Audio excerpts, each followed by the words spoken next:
Hello friends, welcome back to books and class വന്നിലോഫർ. ഇന്ന് ഞാൻ കൊച്ചു കുട്ടികൾക്കുള്ള ഒരു പുസ്തകമായ ബാലസാഹിത്യ അക്കാദമി അവാർഡ് ജേതാവായ അജയ് കുമാർ MS എന്ന എഴുത്തുകാരൻ എഴുതിയ സംശയാലുവായ പൂച്ചക്കുഞ്ഞ് എന്ന പുസ്തകമാണ് ഞാൻ ഇവിടെ പരിചയപ്പെടുത്താൻ പോകുന്നത്. വായനയുടെ ലോകത്തിലേക്ക് കൊച്ചുകുട്ടികളെ കൈപിടിച്ച് നടത്താൻ ഉദ്ദേശിക്കുന്ന മാതാപിതാക്കൾക്ക് ഇനി അത്തരം പുസ്തകങ്ങൾ അധികം തിരയേണ്ട, നേരെ ഈ പുസ്തകം തന്നെ വാങ്ങിക്കാം. ഞാൻ ഈ പുസ്തകം ഫേസ്ബുക്ക് വഴി നേരിട്ട് ഓതറുടെ കയ്യിൽ നിന്ന് വാങ്ങിച്ചതാണ്. അദ്ദേഹത്തിന് കയ്യൊപ്പ് പകർത്തിയ ഒരു കോപ്പിയാണ് എൻ്റെ കയ്യിലുള്ളത്. എൻ്റെ അനിയത്തിക്ക് വായിക്കാൻ കൊടുത്തത് കൊണ്ട് ചെറിയ കലാപരിപാടികൾ ഈ പുസ്തകത്തിൽ അവൾ നടത്തിയിട്ടുണ്ട്. നല്ല അട്രാക്റ്റീവ് ആയ പുറംചട്ടയോട് കൂടിയ ഈ പുസ്തകത്തിൽ 18ഓളം അധ്യായങ്ങളുണ്ട്. വളരെ ലളിതമാണ് ഇതിൻ്റെ തലക്കെട്ടുകൾ. ഞാൻ കുറച്ചെണ്ണത്തിനെ വായിച്ചു തരാം.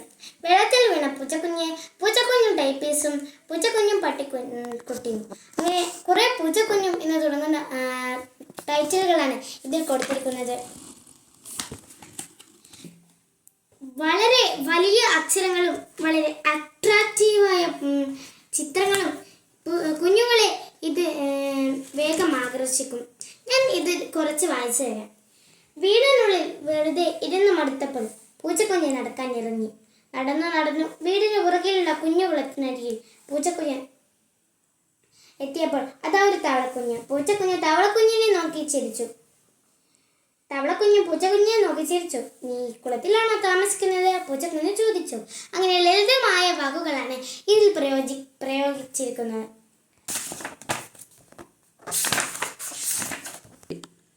വായിച്ച് മതിയായ കുട്ടികളെ ഒന്ന് റിലാക്സ് ചെയ്യാനായി ഇടയ്ക്കിടയ്ക്ക് ഇതുപോലെ ഓരോ ചിത്രങ്ങൾ കളർ ചെയ്യാൻ കൊടുത്തിട്ടുണ്ട്.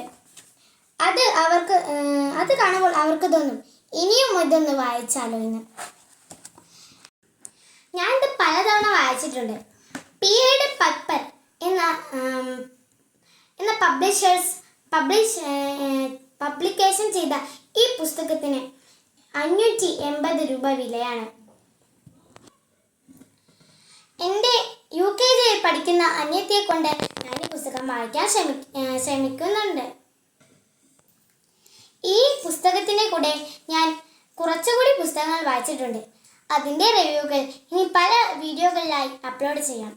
നിങ്ങളുടെ വിലയേറിയ അഭിപ്രായങ്ങൾ കമൻറ്റ് ചെയ്യണേ. എന്നാൽ എനിക്ക് എൻ്റെ പരിചയപ്പെടുത്തലിൽ എന്തെങ്കിലും ചില തെറ്റുകളുണ്ടെങ്കിൽ അത് തിരുത്താം. ഇനിയും എൻ്റെ റിവ്യൂ പുസ്തകങ്ങൾ ഇഷ്ടമായിട്ടുണ്ടെങ്കിൽ ഒന്ന് സബ്സ്ക്രൈബ് ചെയ്താൽ നിങ്ങൾക്ക് ഇനിയും റിവ്യൂകൾ കിട്ടും. Bye bye.